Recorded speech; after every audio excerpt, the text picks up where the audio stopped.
kami nito, binuhusan kami ng tubig. Lord, sana kahit pa na kailangan na lang ng anak ko, na-survive ko. Hanapin lang guys. Salamat po na marami.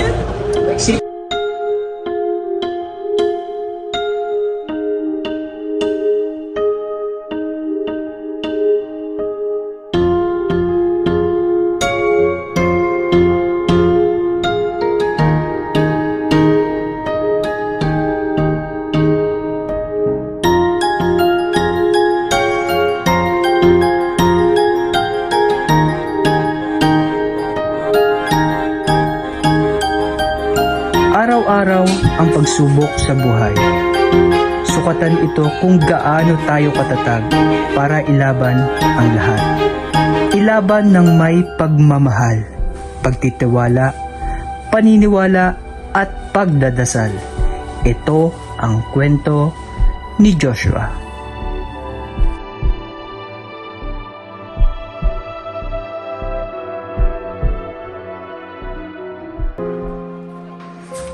Hindi inaasahan ang araw na ito.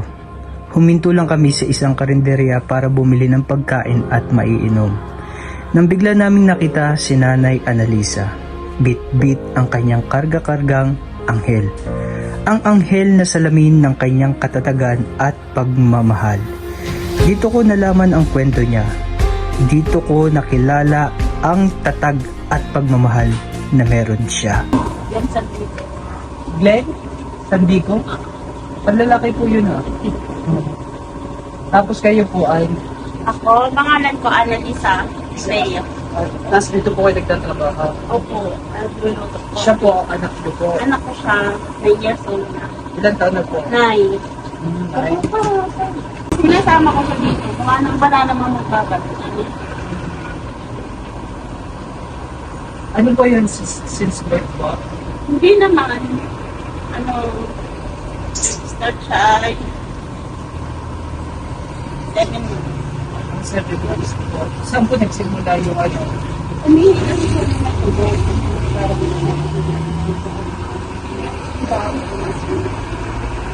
Ano inspection? Bakit po Umihi siya ng may dugo. Parang siguro yung PI, gano'n. Hindi agad. Siyempre, wala naman ako. Hindi ko alam na. Tapos yun, dinala ko sa doktor ko. Ayun, nag-start na siya doon. Lagi na siya may sakit. Tapos nagpapalagay yung sikot. Tapos pagka sabi niya, kaunting uminagot siya, lalagyan niya. Doktor na naman kami. Yung pala parang humina na yung immune system. Tapos naluto na siya.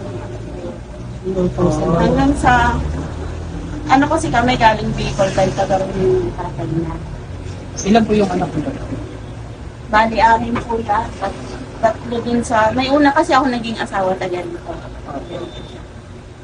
Yung naghiwalay kami noon kasi nananak ko ng Robidan. Basta nakakilala ang pamilya. Hindi ko din. Nananakit din mo din. Ba't kayo sinasaktan? Sobrang siloso niya, wala naman sa lugar. Lahat na lang ng lalaki ko daw. Hanggang sa nito huli, balik lang namin dito. Sarol ako. Kasarol? Natutulog kami nito, binuhusan kami ng tubig.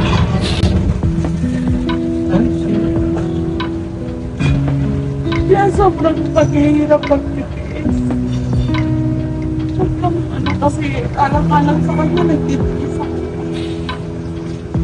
So ito lang po yung pinagbubuhatin niyo po ng ano. Oo, mabuti nga tinanggap ako niya kahit sabi ko kahit kasama ko yung anak ko, pwede ba? Sabi niya, oo, natulong ko na lang sa bata. Hindi naman talaga sa totaling alaga eh. Lang sa kanya, pag matagal ito, hindi siya nakakain. Gatas po. Oo, pag hindi marunong yung kasi kailangan talagang marunong ang maglalagay. Ako na may tinuruan na ako ng doktor niya dati sa neuro. Sa PCMC kami dati, Philippine Children. Tinutulungan din naman ako ng mga hipag ko na nasa Bicol. Kaya lang siyempre, mahirap mo din naman na iasa lahat ng mga pangailangan namin. Dahil may anak ako sa una, 3. Malalaki na rin. Oo, ang panganay ko ay 25 na. Mga college, Nag-aaral pa lang po. nag-aaral. Kaya, Kayo po lahat na nagasgas ng mga pangangailangan ng mga anak niyo. ako, wala namang iba kasi yung tatay nung una ako, hindi na rin nagbibigay. Kaya pag may mga kailangan sila sa akin din inaasa. Mama, kailangan namin sa school ng ganito. Mama, kailangan namin ng ganyan. Eh, syempre, saan ba lalapit yung mga anak ko? Wala namang ibang lalapitan.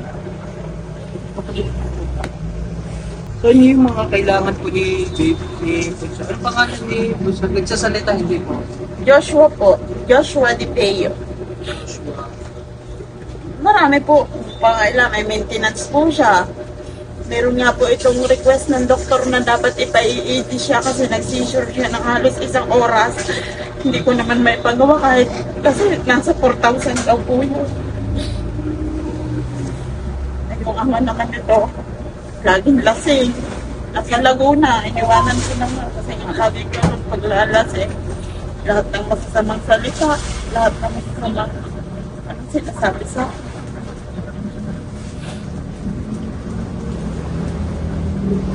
Mabal na. Narasaan na. Kahit mahirap ang buhay, ganun talaga. No choice. What if po pa rin sa inyo? Ay, hindi na po. Ayaw na rin ng mga anak ko. Kasi sobrang lahat na lang ng masasamang salita, lahat na lang ng pagbibintag sa akin. And minsan naman po ay hindi ko ginawa. Lagi sasabihin ako daw po kung kanino nagpapagamit. Tama po ba yun? Hindi ko naman po ginawa. Dahil ang iniisip ko yung aking anak ay ganito na, tapos ako po gagawa pa ng gayon. Hindi ko naman po yan naiiwanan eh. Kaya pasalamat nga rin po ako dyan sa kaibigan ko kahit ako po tinanggap ako din eh. Ari po hindi pwedeng iwanan na halimbawa isang araw. Dahil once na nabunot po ito, hindi siya makakakain, hindi siya makakadete. Ibinubunot niya po yan pag na niya yung sinasabit niya sa kamay niya. Napupunutin. Pag ibabalik, dadalhin mo sa doktor, sa ospital, gayon.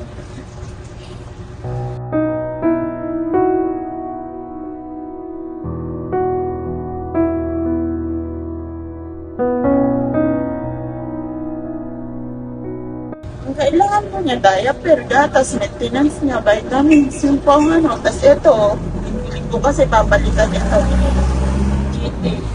tape. Kaya mo, kung hindi mo magsasakripisyo, wala. Talaga mapapabayaan siya. Sige, dahil abutan ko namin gaya ng konting tulong. Ano pang gastos ni Joshua? Opo, Joshua.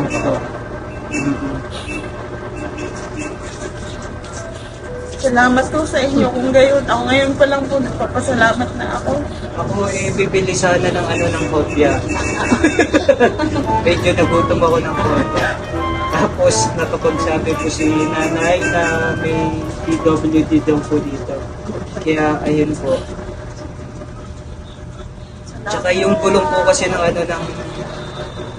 kanino po ito ka na vulcanizing po? Sa inyo din po? Kami po ay nagpapasalamat. At kayo dito sa amin napadpad. Siguro din nilalang ako ni Lord dito. Kaya nga po, salamat. Yun nga po, kaya ako'y napaiyak kanina. Dahil sabi niya, sabi ko siguro nga po, dahil lagi ko po pinagdadasal, sabi ko, Lord, sana kahit pangangailangan na lang ng anak ko, na-survive ko. Kasi sa pagkain lang sila malalaki yung anak. Pangangailangan niya, minsan yung hindi ko minsan may-provide. Sa totoo lang nung nakaraan, halos 1 linggo yan inuupa. Siya ang bumili ng gamot. Siya ang bumili nagbigay ng pambili ng gamot. Kasi wala pa nga akong kapera-pera. Isa pong napakabuting tao nung nung nagtumulong sa inyo. God bless you, ate. Alam mo yun, alam po natin na hindi madamot ang Panginoon sa atin. The more na nagbibigay ka, the more na doble, triple pa ang ibabalik sa iyo. Meron ako nag-ahangal, basta makatulong lang. Yes po. Yung mga pagtulong naman natin, wala naman tayong hangarin kundi tumulong. Pero ang kikilos po talaga sa buhay natin si Lord. Tsaka, imagine ninyo, di ba? Hindi nyo akalain na may mga darating na mga ganitong Kaya nga po, hindi sa ko naman atin, talaga po tulong. inaasahan. Pero po dyan, minsan kumakain, tatanong. Okay na po, ano po si baby, kawawa naman. Sabi ko yung talaga po po. Ano po talaga nakakaawa. Kaya lang po, talagang yung anak ko, lumalaban din. Survive siya kahit nagkakasakit siya. Talaga. Kaso nakakapit ng bed. Kaya sabi ko, Kaya pray kahit gusto lang. ko siyang minsan talaga, sa totoo lang. Yung, parang ako lang naman yung sacrifice talaga sa parang gusto ko ng sumuko. Kaya lang, nakikita ko yung anak ko. Sabi nga nila, hindi, utas ko po, kawawa sa buhay. Tsaka pagsubok lang yan, Beth. Kasi kita mo na,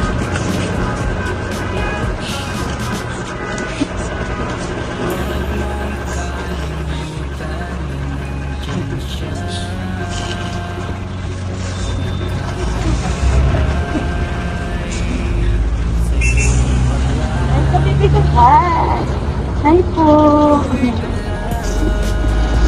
Ganyan lang siya maghapon, nakahiga lang.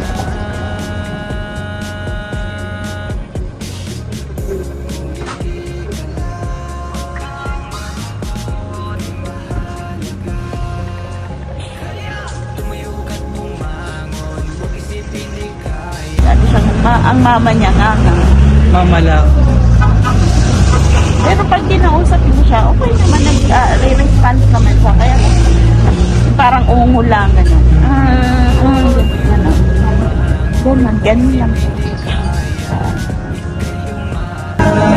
Thank you daw po. Say thank you. Thank you daw, sabi.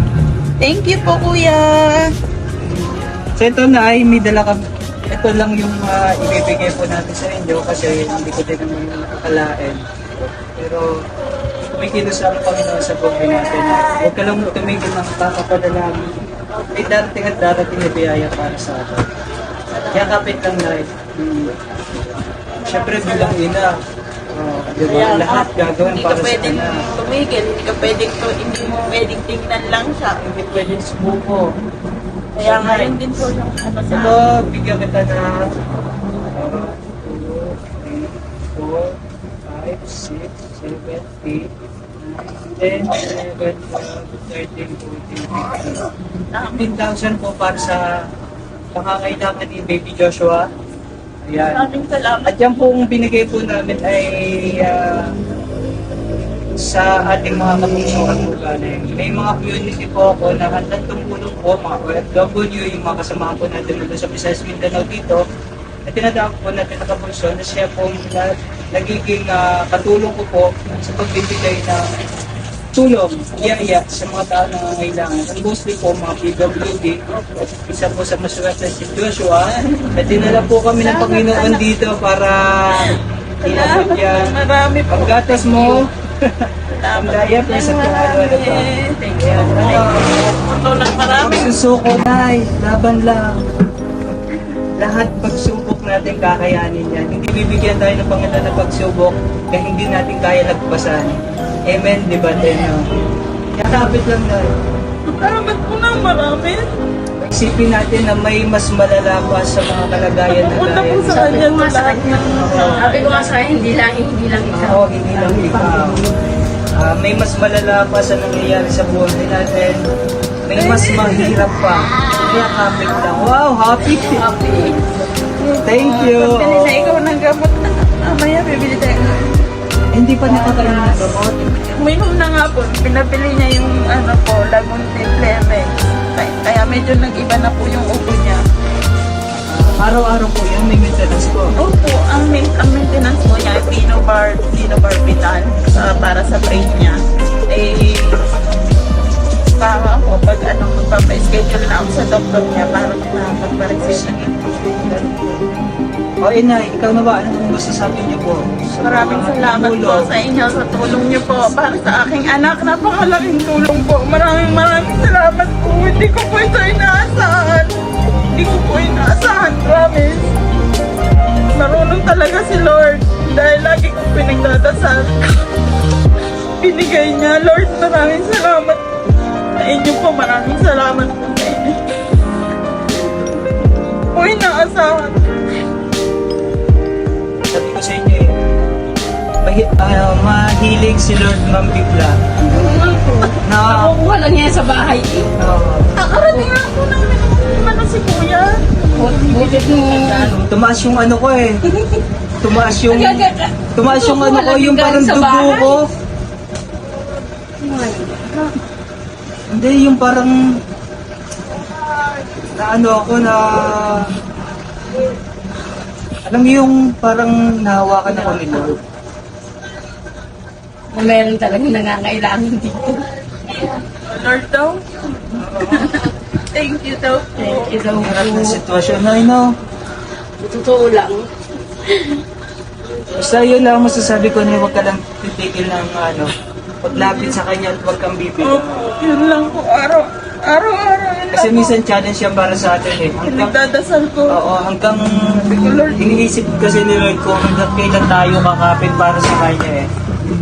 So pag hindi ka at pag hindi ka bumitaw sa kanya, may award ka para sa kanya.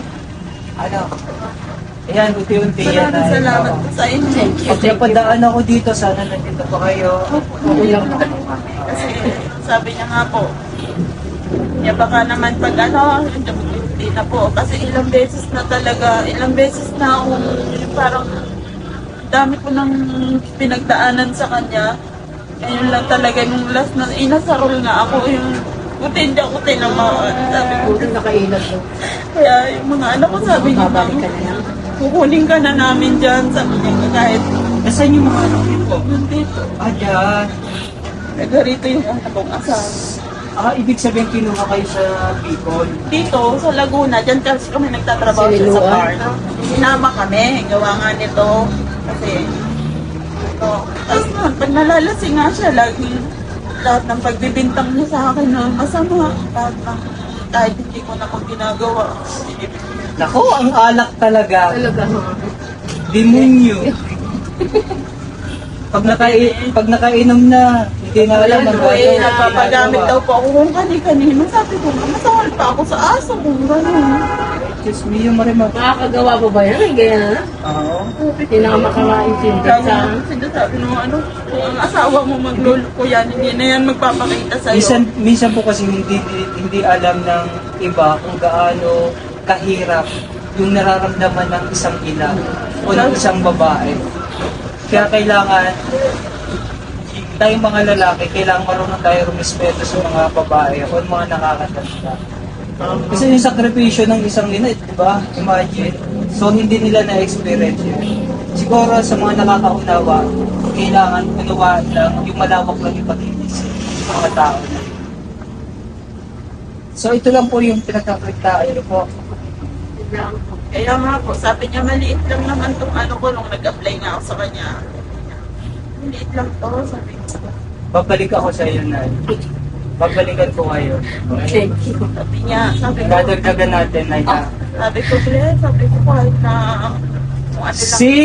Hindi ko naman ano yon. Ibig ko sabihin, tutulong din ako sa inyo kasi Thank you. tumutulong kayo. Ganun lang, tumutulong ka, bibigyan ka rin ni Lord ng biyaya. Thank you po. So ayan ha. Okay na tayo na. Uuwi na po ako. Kaya salamat sa picture? inyo. Oh, sige po. So, sinisipon ka. Tumikit sa akin. Sinipon niya, tapos pinuna sa akin kamay. Joke lang. So ayan na, okay na tayo ha. Ayan, gusto ko rin po magpasalamat mga kabunso sa lahat po ng tulong na binibigay niyo sa ating mga kabunso at and of course sa paggabay ninyo rin po sa akin at kayo din po yung nagiging way at ako rin po nagiging way sa mga tao na natutulungan po natin gaya po ni Bunso Joshua. Okay na, maraming salamat mga kabunso ha sa lahat po ng tulong na binibigay ninyo. Alright, once again, this is Migs Molina na nagsasabing Happy lang! happy lang kayo naman. Ingat, God bless and bye-bye. Bye-bye. Patunay ang kwentong ito na lahat tayo ay bukas sa anumang pagsubok. Walang buhay na madali, ngunit ang buhay ay kinakaya kapag ito ay may pundasyon ng pagtitiwala, pananalig at pagmamahal para sa mahal natin sa buhay.